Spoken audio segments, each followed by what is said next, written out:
안녕하세요. 저는 얼마 전 기가 막힌 일을 겪은 평범한 40대 초반 남성입니다. 혹시 여자는 약하지만 어머니는 강하다라는 명언 아시나요? 워낙 유명한 말이라 모르는 분들이 없으시겠지만 저에겐 조금 특별한 말이기도 합니다. 모성애라는 것이 어머니가 자식을 아끼는 마음이라면 저만큼 그 마음에 수혜를 입은 사람도 없을 거니까요. 어머니라는 존재는 무엇과도 바꿀 수 없는 소중한 것입니다. 하지만 세상엔 그런 어머니만 있는 것도 아니라는 걸 알고 있기도 하죠. 그래서 더욱 소중한 저희 어머니에 대한 것이 오늘의 제가 해드릴 이야기입니다. 저는 어린 시절부터 무척 가난하게 컸습니다. 그리고 그 가난은 경제적인 것뿐만이 아니었습니다. 제게 주어지는 애정마저 사라질 정도의 가난이었죠. 저는 제 몸과 마음을 가난하게 만들어준 그 충격적인 사건을 여전히 잊지 못하고 있습니다. 모든 것을 잃을지도 모른다는 충격으로 온몸을 내던지며 그 사람 친모를 붙잡던 일을 말입니다. 고함치며 소리 지르는 아버지, 아무것도 모른 채 겁에 질린 동생, 그리고 어렴풋이 두 사람의 대화를 이해할 수 있었던 저까지 모든 것이 엉망인 날이었어요. 엄마, 어디가? 가지 마. 왜 이래?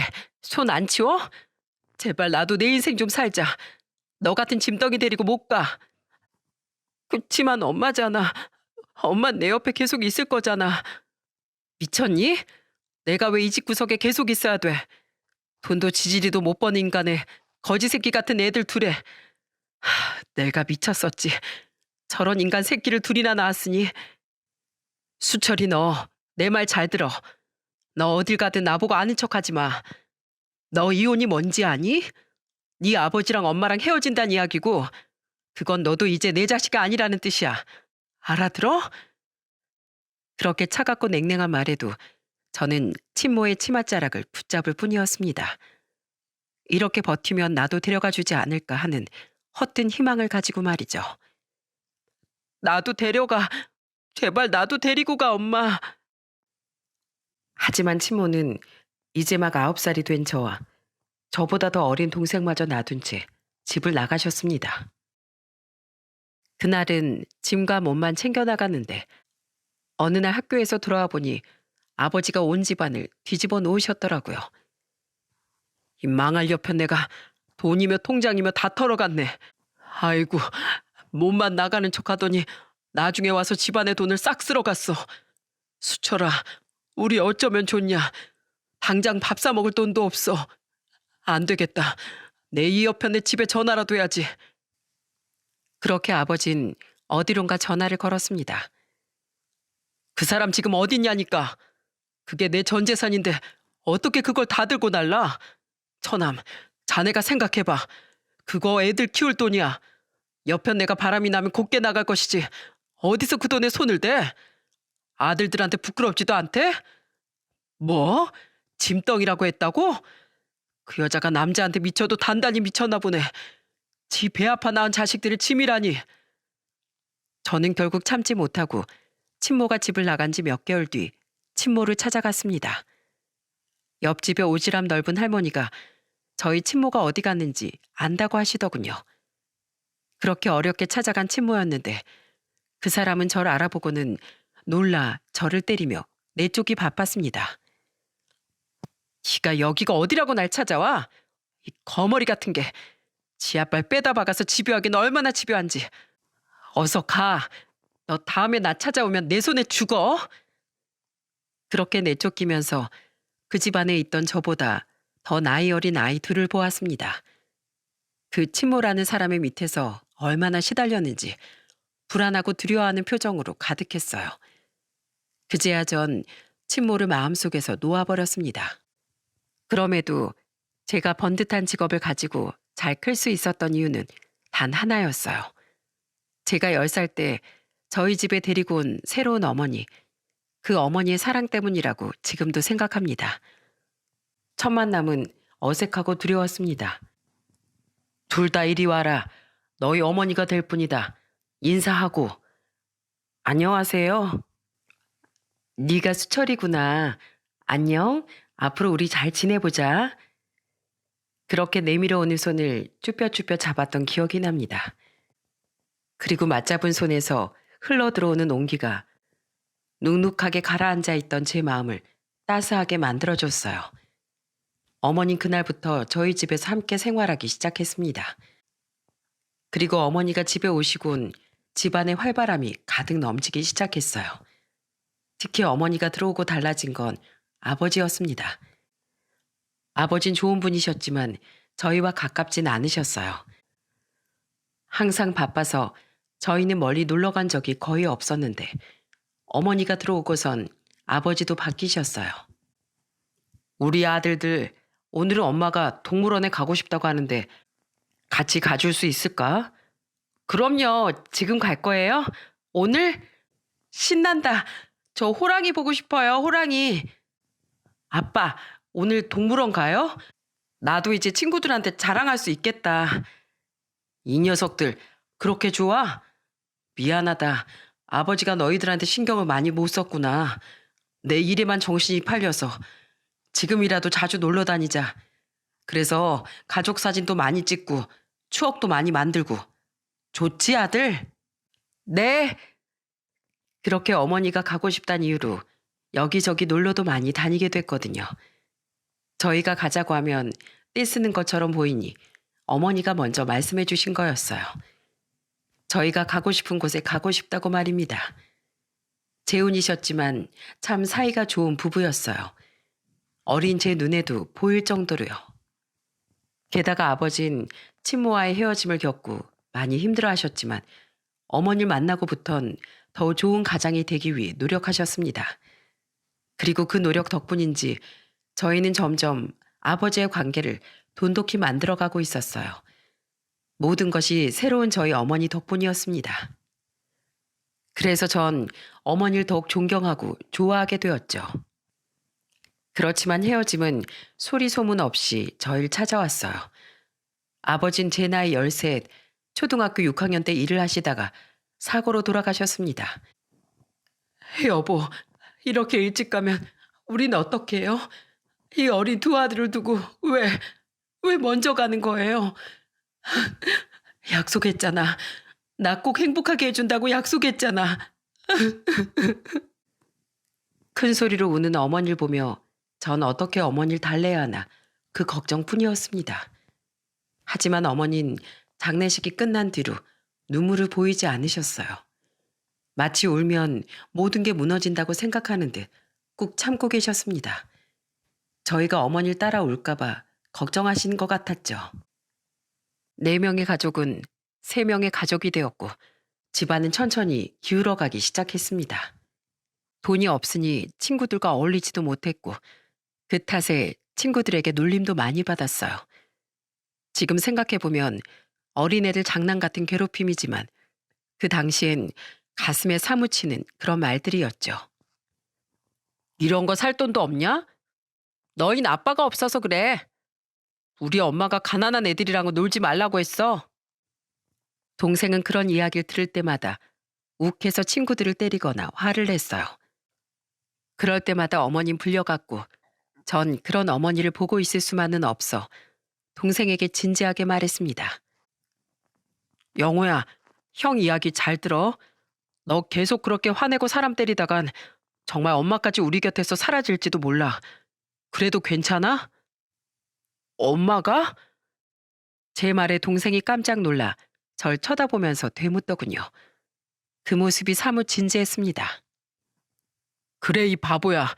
너 계속 사고치면 맨날 일하느라 늦게 오는 엄마가 얼마나 힘들겠어. 그러다 지쳐서 나가버리면 어떡하려고. 미안해, 형. 나 다신 안 그럴게. 제 말에 동생은 너무 놀라 그 자리에서 바로 울음을 터뜨렸습니다. 그날 동생은 일을 마치고 돌아온 어머니 품에 한달음에 달려가 안기더군요. 엄마, 제발 아무 데도 가지 마. 라며 울고불고 난리였죠. 그러면서 착한 어린이가 되겠다고 말하더군요. 아무것도 모르던 어머니는 웃으며 동생과 저를 안아주었습니다. 왜 갑자기 그런 말을 해? 엄만 너희들 놔두고 어디 안 가. 여기 이렇게 내 보물들이 있는데 어딜 가. 그렇게 저희 세 가족은 서로를 의지하며 좀 더 견고한 가족의 울타리를 만들어 갔습니다. 아버지가 돌아가시고 난 후 어머니 많은 일을 해야 했습니다. 아버지와 결혼 전엔 외할머니가 운영하시는 가게에서 일을 했지만 외할머니와 외할아버지 모두 돌아가시고 없는 상황이었기에 그 일을 하실 수도 없는 상황이었죠. 그래서 어머니가 선택하신 것은 가정부였고 가정부의 월급만으론 두 아이와의 생활비가 감당이 되질 않아 결국 새벽엔 녹즙 배달까지 해야 하셨습니다. 그래서 어머닌 꼭두 새벽에 나가시고 저녁 8시가 돼서 집에 돌아오셨어요. 저는 최대한 의젓한 형 노릇을 해야 했습니다. 제가 못하겠다고 하면 어머닌 저와 동생을 두고 아무것도 못하셨을 테니까요. 새벽 4시에 일하러 가는 어머닌 항상 저희의 아침을 차려두고 가셨어요. 그리고 자고 있던 저와 동생을 한 번씩 꼭 안아주셨습니다. 그리곤 나지막하게 미안하고 사랑한다고 말해주셨죠. 특히 저에겐 동생을 맡겨 미안하다고 고맙다고 해주셨어요. 저는 그런 어머니의 기대에 부응하기 위해 더 열심히 동생을 돌봤습니다. 그렇지만 저도 한창 때 청소년이었고 놀고 싶을 때도 있었습니다. 그걸 참을 수 있었던 이유는 어머니 뒷모습 때문이었던 것 같아요. 작고 연약한데 쓰러지지 않으려 애쓰는 그 모습이 지금 생각하면 안쓰러운 마음이 들었던 것 같습니다. 동생에게 충고를 한 뒤로는 동생이 그나마 사고를 덜 치니 저도 동생을 돌보는 것이 힘들지 않았습니다. 그런데 하루는 어머니가 퇴근 시간인 8시가 되어도 돌아오질 않으셨어요. 저는 슬슬 걱정이 되기 시작했습니다. 30분이 지나가고 9시가 되어도 어머니 돌아오지 않았어요. 저는 동생과 함께 저녁밥을 먹고 씻고 숙제를 하고는 동생을 9시에 재우고 밖으로 나왔습니다. 밤 9시가 되자마자 현관문 앞으로 나갔습니다. 그리고 그 늦가을 추운 밤에 현관 앞에 쪼그리고 앉아 어머니를 기다렸어요. 어머니의 모습이 보이지 않는 시간이 길어질수록 저는 초조함과 두려움으로 점점 힘들어졌습니다. 어머니가 늦게 온 적이 없었기 때문에 마음속으론 오만 가지 생각이 들더군요. 어머니에게 무슨 일이 생긴 건 아닐까? 아니면 우리가 싫어서 어머니도 집을 나가버린 건가? 아니면 아버지처럼 어머니도 사고가 나신 건 아닐까? 그런 초조한 마음으로 기다리는데 눈물이 찔끔찔끔 나더군요. 얼마나 더 기다렸을까요? 그때 어머니가 문 앞에 쪼그려 앉은 절 보고 놀라서 달려오면서 절 불렀습니다. 수철아, 너 여기서 뭐해? 집에 들어가 있지 않고. 어머, 이 차가운 얼굴 좀 봐. 왜 밖에 나와 있었어? 들어가서 기다리지. 어, 엄마가 너무 늦어서 엄마가 혹시 안 오면 어떡하나 하고 엄마가 집을 못 찾는 건 아닐까 하고. 그제야 마음이 놓인 전 입 밖으로 나오는 대로 웅얼거렸습니다. 어머니가 돌아왔다는 생각에 마음이 풀려버린 저는 눈물이 흘렀어요. 아버지가 돌아가신 후로 한 번도 울지 않았던 제가 눈물을 보이자 어머니도 깜짝 놀라셨나 봐요. 엄마가 우리 수철이 걱정하게 만들었네. 미안해. 오늘 잠깐 들릴 때가 있어서 갔다 오느라 늦었어. 갑작스럽게 생긴 일이라 너한테 미리 말 못한 것도 미안해. 다음엔 엄마가 꼭 연락할게. 미안해, 우리 아들. 이렇게 걱정하고 마음 아프게 해서 엄마가 미안해.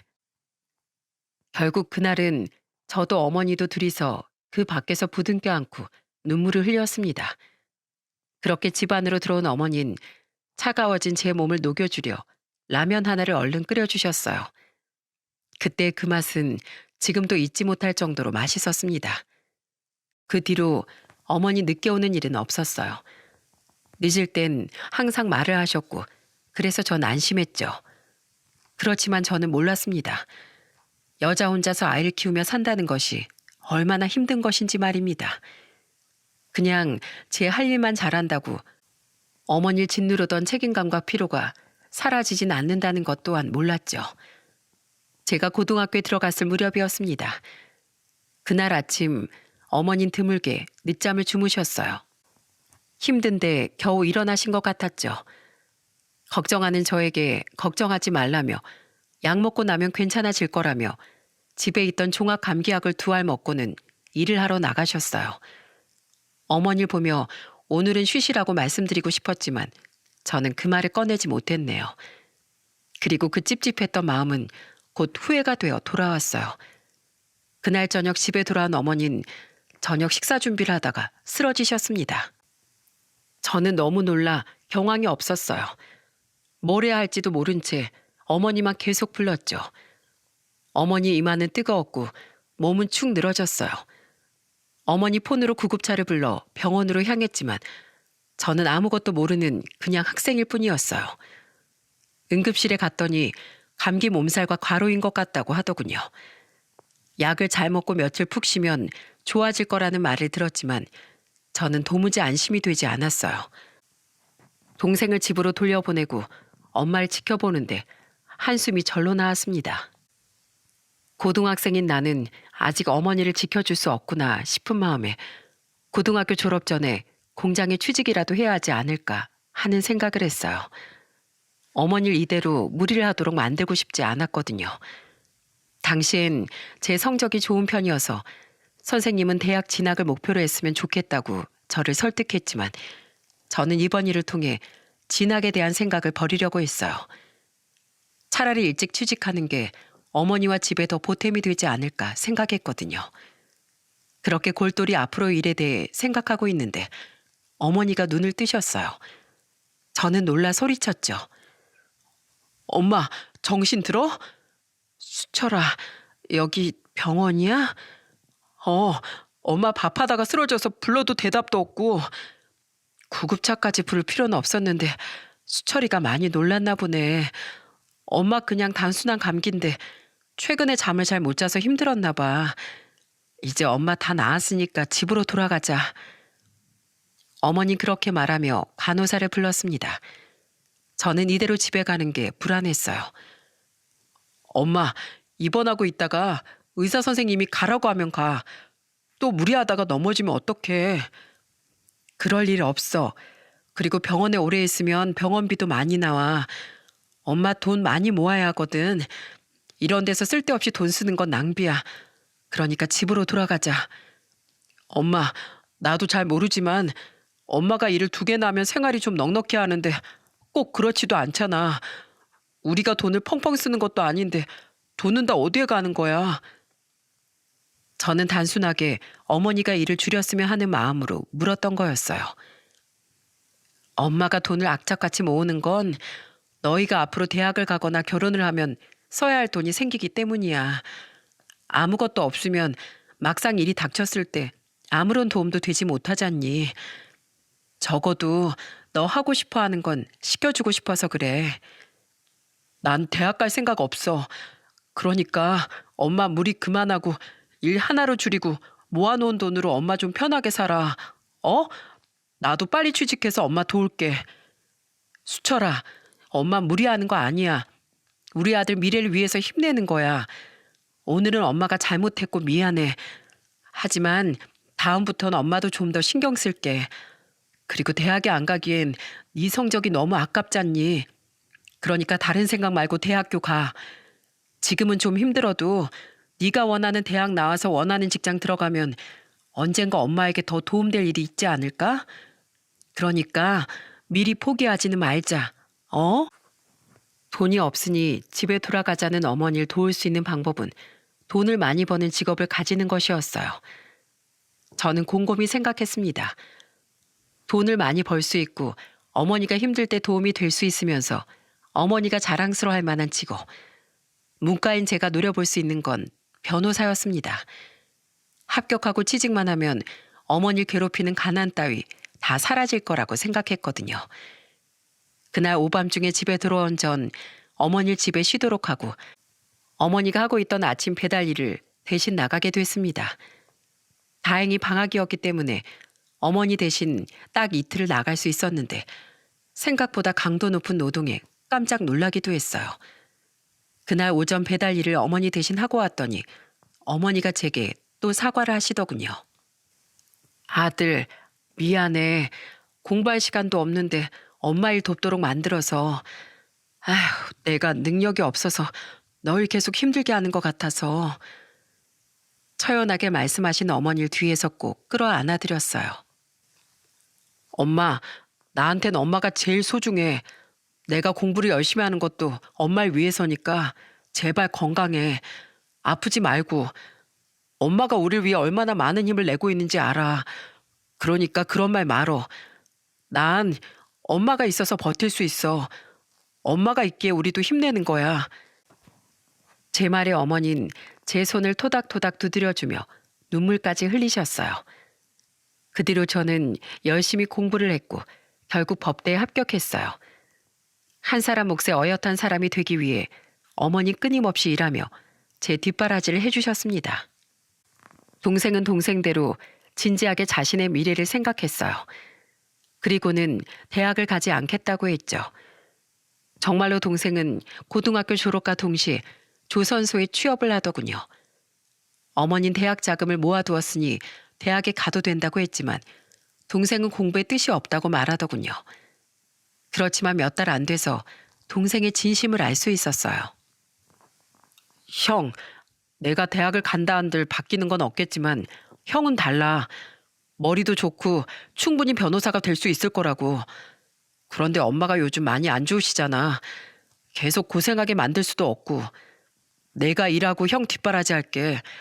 엄마는 여태껏 너무 많이 일하셨으니까 이제 쉬어도 돼. 나머지 내가 할게. 그 말을 듣는데 얼마나 미안하고 면목이 없는지.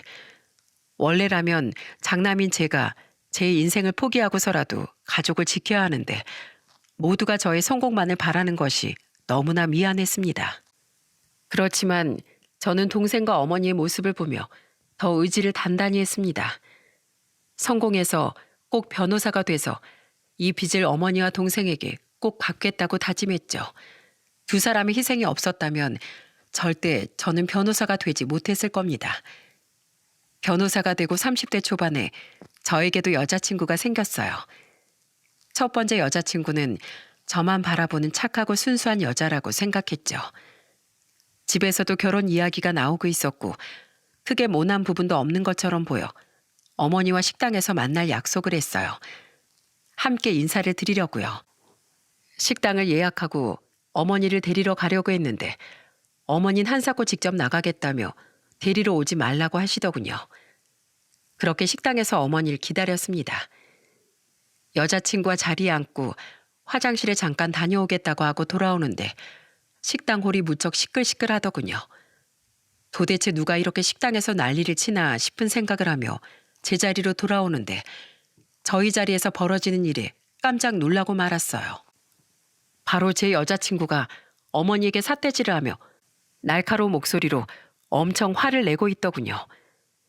아주머니, 도대체 뭐 하시는 거예요? 이 가방이 얼마짜린지는 알고 있어요? 아이고, 아가씨, 미안해요. 제가 사람을 찾느라 두리번거리다가 가방 많이 상했어요. 물이라서 말리면 될 것 같은데 혹시 변상은? 아주머니 같은 사람이 변상할 수 있는 물건이 아니라고요. 무려 1,000만 원 가까이 하는 명품 백이라고요. 아, 짜증나 정말. 도대체 이런 사람이 왜 여기서 돌아다니는 거야? 1,000만 원요? 아휴. 어머니는 여자친구의 가방 가격에 놀란 상태였고 저는 여자친구 행동에 마음이 착 가라앉아 버렸어요. 화장실 가기 전에 제가 여자친구에게 분명히 말했거든요. 물 쏟을 것 같으니 안쪽으로 좀 옮겨 놓으라고요. 왜냐면 제가 나갈 때 한번 쏟을 뻔했으니까요. 미안해요, 아가씨.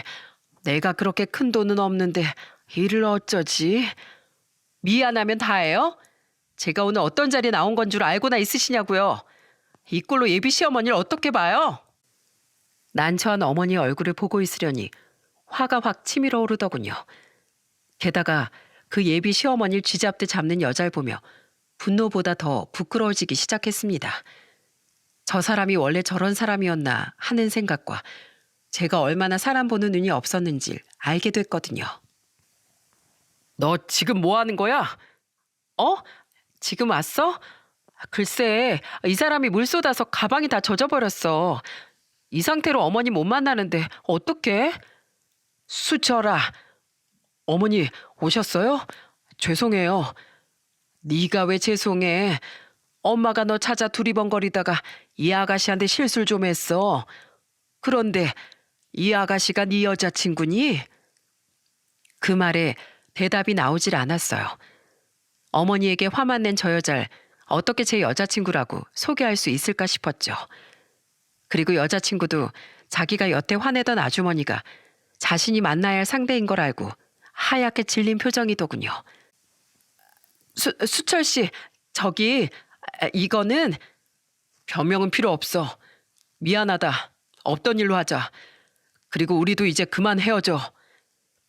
저는 생각보다 냉정하게 그 자리에서 바로 이별을 말했습니다. 어머니가 어떤 분인지 몇 번을 설명했어요. 사귀는 동안 여기 오는 내내 저와 동생을 위해 자신의 삶을 희생한 어머니에 대해서 난 이분이 당신 어머니인지 몰라서 그랬어. 알았으면 화 안 내고 웃고 넘어갔을 거라고? 그런데 말이야, 내가 헤어지자는 게 우리 어머니에게 화를 냈다는 이유만으로 헤어지자는 게 아니야. 내가 사람을 잘못 본 것 같아서 그래. 네가 어른들한테 싹싹하고 부침성 있는 성격이라고 생각했는데 그게 전혀 아니었다는 걸 알았던 거고, 네가 충분히 배려 있고 포용력 있는 사람이라고 생각했는데 그건 역시 아니라는 걸 알았어. 난 다른 건 다 참아도 어른들한테, 특히 부모님한테 나쁘게 하는 사람은 못 참아. 제 말에 여자친구는 얼굴이 새빨개지더니 제게 오히려 화를 내고 식당에서 나가버렸어요. 어머니는 안절부절 못하며 절 쳐다보더니 연신 사과를 하시더군요.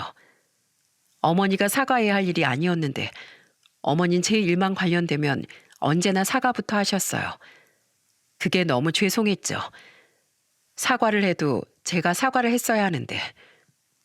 그렇게 그 여자친구와는 헤어지고 저는 제대로 된 여자가 아니면 어머니에게 데려오지 말아야겠다고 생각하게 됐습니다. 그렇게 30대 중반까지 여자친구도 없이 그냥 홀로 어머니나 모시며 사는 건 어떨까 고민하던 중에 만난 것이 바로 지금의 아내였어요. 아내는 당시 회사원으로 제 친구의 소개로 만나게 됐어요. 야무지고 뭐든 완벽해 보이던 이 사람은 부모님을 일찍 여의고 스스로의 노력만으로 자신의 인생을 개척한 사람이더군요. 그리고 무엇보다 부모님에 대한 정이 애틋했습니다. 그래서인지 나이가 많은 분들에게도 무척 잘하고요. 그렇게 아내와 가까워졌고 곧 결혼을 전제로 만나게 되었습니다. 저희 어머니에게 소개시켜 주려고 했을 때도 예전의 일이 생각나 좀 걱정이 되긴 하더라고요. 하지만 걱정할 필요가 없었죠. 두 사람이 참 잘 맞았거든요. 어머니는 음식을 차려놓고 기다리셨어요. 많이 먹어요. 내가 일만 하느라 솜씨가 그리 좋진 않아. 아니에요. 정말 맛있어요, 어머님. 부모님 돌아가시고 이렇게 따뜻한 밥을 먹는 게 몇 년 만인지 모르겠어요. 밖에서 사 먹으면 이런 맛이 안 나거든요. 진짜 신기하네요. 부모님이 일찍 돌아가셨나 보네. 여기 오기 전에 한 번 들렀어요? 네? 어딜요? 부모님 산소 말이에요. 아직 안 갔으면 오늘 가는 길에 꼭 들렀다 가요. 부모님이 얼마나 기다렸을고 아가씨가 이렇게 커서 결혼하는 거 보고 싶으셨을 텐데. 그리고 내 말도 좀 전해주고 아가씨 우리가 잘 보살필 테니 걱정하지 마시라고. 그 이야기를 듣는 동안 제 아내는 코와 눈이 빨갛게 익더니 이내 눈물을 필사적으로 참고 있더군요. 그렇게 저희는 가는 길에 아내의 부모님 산소에 인사를 드리고 결혼 준비를 했습니다. 결혼하고 저는 분가를 했는데 그것도 어머니 뜻이었어요. 아내와 충분히 이야기하고 함께 살고 싶다고 말했었는데 어머니가 벌써부터 시집살이 시키고 싶지 않다며 당분간은 떨어져서 지내자고 하시더군요. 서운한 마음이 들었지만 이내 풀렸어요. 어머니가 항상 조심스럽게 절 걱정해 주는 걸 알게 되었거든요. 반찬을 전해주실 때도 몰래 와서 집 문 앞에 걸어두고 나가는 길에 전화를 하셨어요. 저희가 가도 되는 일인데 항상 어머닌 저희 불편할까봐 그렇게 전해주시곤 했습니다. 그리고 연락도 쉬 한 적이 없었어요. 매번 저와 아내가 먼저 전화를 드렸고 너희 바쁘다며 먼저 끊는 건 어머니였습니다. 저희에게 아들과 딸이 연달아 태어나고도 어머니 손주들을 다 키워주셨어요. 처가 식구들이 없으니 어머니에게 맡길 수밖에 없었는데 나중엔 애들이 할머니 손에서 떨어지지 않으려 해서 더 문제였을 정도로 잘 키워주셨죠. 그럴수록 저는 감사했지만 면목이 없었습니다. 그렇게 몇 년이 지났을까요? 아내가 먼저 제게 그러더군요. 어머님, 이제 우리가 슬슬 모셔야 하지 않을까요? 예전보다 기력이 많이 없으셔. 혼자 계시다가 사고 날까봐 걱정도 되고. 나도 그러고 싶긴 한데 아마 엄마가 허락 안 하실 거야. 저번에도 내가 그렇게 오시라고 했는데 오시지도 않고 가겠다고 했더니 집도 안 치웠으니 오지도 말라고 하고. 그러면 아직 애들 어리니까 애들을 핑계로 모시는 건 어때? 애들도 할머니 좋아하고 어머님도 애들 좋아하시잖아요. 그럼 그럴까? 근데 아파트는 싫으시댔는데. 그러면 조금 멀더라도 외곽 쪽에 주택 하나라도 얻어봐요. 도심보단 쌀 테고 어머님도 좋아하실 거예요. 좋은 생각이었습니다. 어머니는 항상 주택에서 정원을 가꾸며 살고 싶어 하셨고 아이들에게도 아파트보단 주택 생활이 좀 더 정서적으로 안정될 거라는 생각이 들었어요. 그렇게 어머니를 설득했고 어머닌 정원과 손주들 이야기에 합가를 허락하셨어요. 그런데 무릎이 좋지 않은 어머니를 위해 리모델링을 하는 기간 중에 어머니가 계단에서 넘어져 고관절 골절상을 입으셨어요. 논란 전 곧바로 큰 병원으로 모셔 수술을 했고 집 근처 좋은 재활병원으로 옮겨 어머니 모셨습니다. 맛있는 것도 사가고 어머니가 좋아하는 것도 들고 갔죠. 병원밥 맛없을까봐 반찬도 싸드리고요. 그리고 입원한 지 일주일이 되던 날 그 악몽 같은 일이 벌어졌던 겁니다. 그날은 주말로 남동생과 둘이서 어머니께 가기로 한 날이었어요. 별 생각 없이 선물을 들고 병실로 들어가려는데 밖에서도 들릴 만큼 큰 소리가 안에서 나더군요. 뭔가 이상하다 싶어 문을 열고 들어갔는데 어머니가 웬 여자에게 삿대질을 받으며 욕을 먹고 계셨습니다. 당신 이러는 거 자식들도 알아? 모르지? 모르니까 이런 염치 없는 짓을 할 수 있는 거야.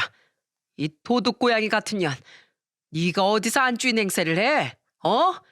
내가 모를 줄 알았어? 몇 번을 말해도 듣질 않아. 거긴 네 자리가 아니라고 말했지? 한 번에 들어도 이해가 안 되는 상황에 저는 너무 놀라 냉큼 어머니 앞으로 튀어가 어머니 앞을 가로막았습니다. 대체 이게 뭐 하는 짓입니까? 그런데 상대방이 굉장히 당당한 표정으로 서 있더군요. 그리고 굉장히 불쾌한 기분이 들었습니다. 그리고 곧 그 불쾌한 기분의 정체를 알게 됐어요. 상대방이 제 친모였기 때문이었죠. 늙어서 인상이 많이 바뀌었지만 잊을 수 없는 얼굴이었어요. 친모를 앞에 두고 어머님 부들부들 떨고 계셨어요. 이 사람이 왜 화를 내는지 아는 듯한 모습, 그리고 화를 내는 게 당연하다는 모습을 하고 있으니 저야말로 정말 미칠 지경이었습니다. 도리어 상대방에게 화를 내도 모자랄 판에 울고 계시다뇨. 어머니, 무슨 일 있었어요? 어서 나한테 말해봐요. 수철아, 어쩌니 이를 어째 네 친엄마가 너희들 내놓으라고.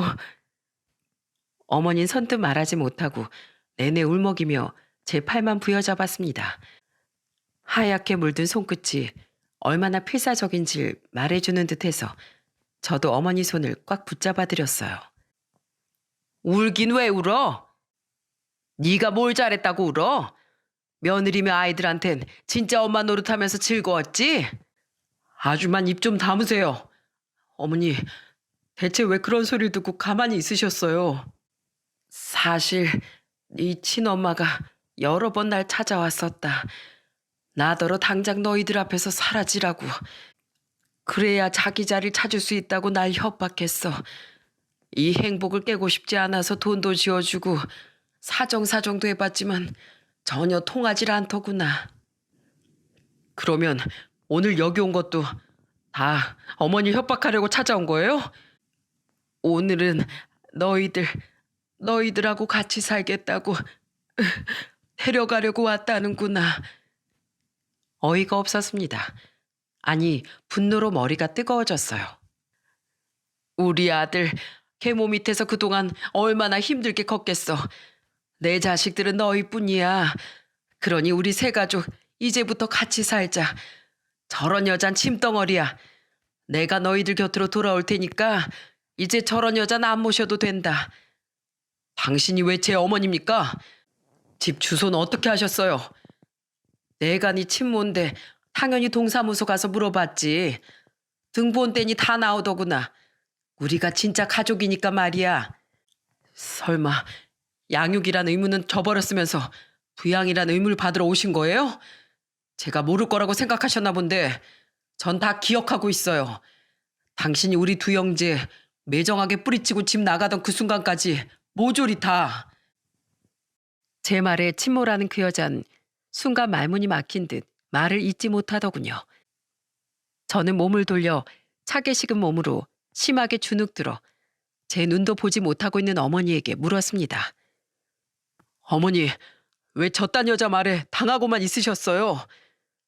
답답한 마음에 제가 물었더니 어머니 상상도 못한 말을 하시더군요. 사는 내내 불안했다. 너희가 착하고 듬직하게 커서 날 위해줄 땐 더 불안했어. 언젠가 너희 친어머니가 나타나 너희를 데려갈까봐, 너희가 친어머니를 따라갈까봐. 이상도 하지? 정이 들면 들수록 욕심이 커져갔어. 너희가 진짜 내 자식이면 얼마나 좋을까 하고. 처음으로 듣는 어머니의 말에 저와 동생은 어머니의 손을 붙잡고 오열했습니다. 저만 불안한 거라고 생각했어요. 어머니가 저희를 버릴까 봐. 그런데 어머니도 똑같은 걱정을 하고 있었다는 걸 듣고 나니 어머니도 그 긴 세월 동안 마음고생을 많이 하셨구나 느꼈습니다. 제 손을 잡으며 우는 어머니가 너무 연약하고 작아 보여서 저는 더욱 꼭 안아드렸습니다. 저저 여우 같은 게? 네가 뭘 어떻게 해도 그 아이들은 내 자식이야. 내가 내 배 아파 낳은 내 자식이라고.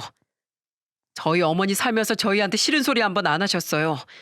구박 같은 거 받은 적도 없이 온전히 사랑받으면서 컸습니다. 우리 형제가 이렇게 잘 클 수 있었던 건 다 어머니 덕분이에요. 아이고, 어떻게 너희가 저 여자 편을 들 수가 있어. 아들을 뺏기게 생겼네. 뺏긴 게 아니라 버린 거잖아요. 다른 남자랑 눈 맞아서 바람 피고 간 거 100번 양보해서 이해할게요. 당신 인생이니까. 그런데 당신 자식 키워줄 남편 돈 다 가지고 도망친 것도 모자라 당신을 찾아간 자식 때리고 쫓아내는 게 친엄마가 맞긴 합니까? 저는 여기 있는 어머니 외엔 어머니로 모실 생각도 없고 수발들 생각도 없습니다. 함께할 생각 일절 없으니 우리 형제 앞에서 어머니 행세할 생각 마세요. 수철아, 그만해라. 그래도 널 낳아준 어머니야. 그래서는 안 된다. 천륜을 끊을 수는 없는 노릇이다. 내가 널 키웠다면 그 사람은 널 낳아준 사람이야. 그러니까 너무 모질게 그러지 말어라. 그 사람이 없었으면 너 태어나지도 못했을 거야. 이 와중에도 어머니는 못난 저를 타이르셨습니다. 자식도 버리고 남편도 버리고 애 키울 돈까지 다 들고 도망친 여자도 침모라고 말이죠. 자신이 욕먹고 손찌검 당한 것도 있는데 어떻게 제가 참을 수가 있나요? 어머니가 참는다 하셔도 제가 참을 수 없었습니다. 제가 이렇게 성장할 때까지 저를 만들어준 분을 모욕하는 건 참을 수가 없었어요. 어디서 착한 척 불쌍한 척이야? 이러니 자식들이 홀라당 넘어가서 이애미한테 모진말을 하지. 저 여자가 애들을 잘못 키웠어. 내가 키웠어야 했는데. 그 말을 들으니 웃음이 나더군요. 아직도 이 사람은 모르고 있었습니다. 우리 형제가 피 한 방울 섞이지 않은 어머니를 지극정성으로 모시는 이유도요. 이제 와서 부모 노릇할 생각하지 마시고 있는 가족이나 잘 챙기세요. 저흰 피 한 방울 안 섞여도 여기 있는 이분을 어머니로 모실 겁니다. 여태까지 남으로 살고자 하셨으니 앞으로도 남처럼 살아주세요. 저희한테 애정이고 뭐고 없으시잖아요. 있었다면 살아있는 동안 한 번은 찾아왔겠죠. 도대체 왜 이제 와서 가족 타령이에요? 버리고 떠났으면 이미 남남이에요. 저희가 어린 것도 아니고 다 커서 이제 중년인데 이제 와서 저희 찾아요? 말해보세요. 진짜로 절 찾아온 이유가 뭔지. 정말 알고 싶었습니다. 왜 이제와 우릴 찾는지, 왜 이렇게 난리를 치는지, 친모가 저희를 왜 찾아왔는지 그 이유를 아시겠나요? 보시다시피 그 집안에서도 결국 친모는 쫓겨난 거예요. 자식 버리고 야반 도주까지 해가며 만난 남자가 나이가 드니 친모를 무참히 버렸던 걸로 보였습니다. 이유야 안 봐도 뻔하겠죠. 늙으면 곱게 늙으라는 말이 있는데 친모의 저런 성격을 받아줄 사람은 대한민국에 극히 드물 겁니다. 말은 그 남자가 바람을 폈다고 하는데 자업자득 아닌가요? 본인도 바람 펴서 우리 가족을 버렸듯이 똑같이 당하게 된 셈이었죠. 결국 친모는 낙동강 오리알 신세가 되어 저희를 급히 찾은 모양이었습니다. 다른 사람들이 있는 곳에서도 아랑곳하지 않고 싸우는 친모의 모습을 보며 참 어리석은 사람이라는 생각이 들었습니다. 있는 자식 둘을 잘 키웠다면 이런 일이 벌어지지도 않았을 것을요. 참 웃긴 일이죠. 저희를 가슴으로 키워주신 어머니는 친자식이 아닌 우리를 30년 동안 키워 이만큼 극진히 대접받으며 사랑받고 사는데 친모라는 사람은 30년 동안 키운 자식들에게 버림받고 결국 돈 한 푼 없이 내쳐진 상황이니까요. 그렇게 뿌린 대로 열심히 거두는 친모의 모습을 더 이상 보고 싶지 않아 저는 곧 병원 관계자를 불러 두 사람을 내보내달라고 요청했습니다. 친모를 피해 병원으로 옮긴 어머니는 그간 저희에게 과거를 모두 말씀해 주셨어요. 아이를 낳지 못하는 어머니가 고향으로 돌아와 시리에 빠진 아버지를 만나셨다고 합니다. 어머니는 아버지도 힘들어 보였지만 저희가 너무도 마음에 걸렸다고 했어요. 자식도 낳아보지 못한 내게 모성 같은 건 없다고 생각했는데 참 이상한 일이지. 네가 내 손을 꼭 잡아주는 그 순간 그때 그 마음이 생겨났어. 그땐 아주 작은 마음이었는데 돌보면서 더 커지더라고. 그래서 네 아버지와 결혼하고 너희 엄마가 됐지. 행복했다. 울고불고 찌지고 볶고 싸우는 너희를 보는 것만으로도 아주 흐뭇했어. 아버지 돌아가시고 왜 저희를 포기하지 않으셨어요? 어머니 핏줄도 아니고 집만 되던 저희를. 그땐 이미 정이 많이 들었거든. 내가 너희 없이 못 살 것 같았어. 사람들이 남의 자식 키워봐야 아무 소용없다고 뭐라 했는데도 뭐 틀리지도 않았지. 어떤 일이 벌어지든 그 결과는 내 몫이라고 생각했단다. 그리고 한 번 버림받았던 너희 모습은 지금도 잊혀지질 않아. 그런 경험을 다시 주고 싶지 않았어. 그 말에 어머니의 진심이 느껴져 저도 동생도 눈물을 흘렸습니다. 그렇게 저희는 더욱 견고한 가족이 되었답니다.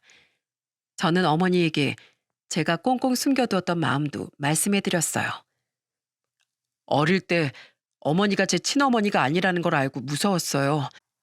어머니가 우릴 버리고 갈까 봐서요. 그래서 더 말 잘 듣는 착한 사람으로 크려고 노력했거든요. 아이고, 우리 둘 다 겁쟁이였네.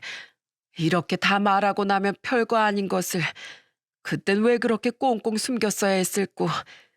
그것 때문에 너희에게 가까이 하지도 못하고 거리를 둔 거였는데 이젠 그러지 마요. 제가 이 일들은 어떻게든 해결해 볼게요. 병원에서 퇴원하고 다른 병원에서 재활을 마친 저희가 집으로 돌아오고 한 달이 조금 안 됐을 때 친모가 어떻게 알고 또 저희 집을 찾으러 왔더군요. 당장 나오라며 너희가 나를 모셔야 한다며 고래고래 고함을 지르며 소동을 피웠습니다. 아들아, 엄마한테 1억만 주라. 엄마 없었으면 너 태어나지도 못했어. 너 태어나게 만들어준 대가로 딱 1억만 다오. 그러면 내가 너희 앞에 더 이상은 나타나지 않으마. 어떠냐? 어이없는 말을 하는 친모를 보니 헛웃음만 나오더군요. 제가 그 돈을 왜 드려요? 낳기만 하고 버리고 떠난 당신한테 돈은 무슨 돈? 나 클 때까지 양육비 한 푼 안 주던 사람이 돈? 그 돈을 요구할 게 아니라 아버지한테서 훔쳐간 돈이랑 우리 둘 양육비까지 우리한테 돌려줘야 하는 거 아닙니까? 제가 변호사인 건 잘 아시죠? 이렇게 집안까지 찾아와서 행패 부린 거에 대한 손해배상, 그리고 저를 향한 협박, 어머니가 받은 정신적 위자료, 그거 싹 다 청구하면 과연 얼마나 나올까요? 돈 내놓으라며 반협박식으로 찾아온 친모에게 그대로 돌려줬더니 이번에 눈물을 흘리기 시작했습니다. 넌 내가 불쌍하지도 않니? 남편은 바람나서 날 버렸고 자식들도 내가 그렇게 힘들게 키웠는데 모른 척하고 있다고. 돈 한 푼 안 주고 단칸방에 버려버린 나쁜 놈들이야. 그래서 내가 널 찾아온 건데 넌 어째서 이렇게 차가워? 내가 널 버린 건 사과하마. 하지만 나한테도 이유가 있었고 당신이 우리한테 한 그대로 당했네요. 이래서 죄 짓고 못 살아요. 보세요. 저희 아버지가 당한 일 당신이 고스란히 당했잖아요. 그래놓고 이제 와서 아들이랍시고 찾아와 돈을 요구해요? 당신한테 줄 돈 없으니까 앞으로 제 앞에 얼씬거리지도 마세요. 한 번만 더 찾아오시면 그땐 진짜로 손해배상의 위자료까지 다 소송 걸어버릴 테니까. 제가 자식을 낳아보니 깨달은 것이 있습니다. 자식 농사를 짓는다는 말이 있죠. 제 밭이든 남의 밭이든 정성을 다해 키우면 농부의 마음엔 무엇보다 소중한 것이 자라난다고요. 정성을 쏟은 농부의 마음이 있으니 아무리 제가 원하는 것이 나오지 않더라도 마음이 갈 수밖에 없는 법이라는 걸 그 사람은 여전히 모르고 있는 것 같았습니다. 저희는 어머니와 새로 지은 전원주택에서 잘 살고 있습니다. 어머니는 우리의 진심을 알고 서로 숨기고 있던 비밀도 모두 터놓아 마음도 더 편해지셨죠. 자라나는 손주들 재롱을 보며 느긋한 노후를 보내고 있습니다. 저는 이번 일을 통해 핏줄이 통한다고 모두 가족이 아니라 가족이 되고자 하는 사람들이 모여 온전히 사랑의 마음을 나눌 수 있을 때 좋은 집과 가족이 만들어지는 거라는 걸 깨달았어요. 저희는 이제까지 해왔듯이 앞으로도 열심히 가족을 지키기 위해 애를 쓸 생각입니다. 노력 없이 얻어지는 것이 없다는 걸 잘 알고 있으니까요. 그래도 어머니와 아내, 동생, 아이들, 우리 가족이 있다면 어떤 힘든 일도 잘 이겨낼 수 있을 거라는 자신감이 생겼답니다. 여러분들도 곁에 있는 가족들을 소중히 여겨주세요. 정성을 다한다면 그 정성은 사랑으로 돌아올 테니까요. 저희가 그랬듯이 말입니다. 긴 글 읽어주셔서 감사합니다.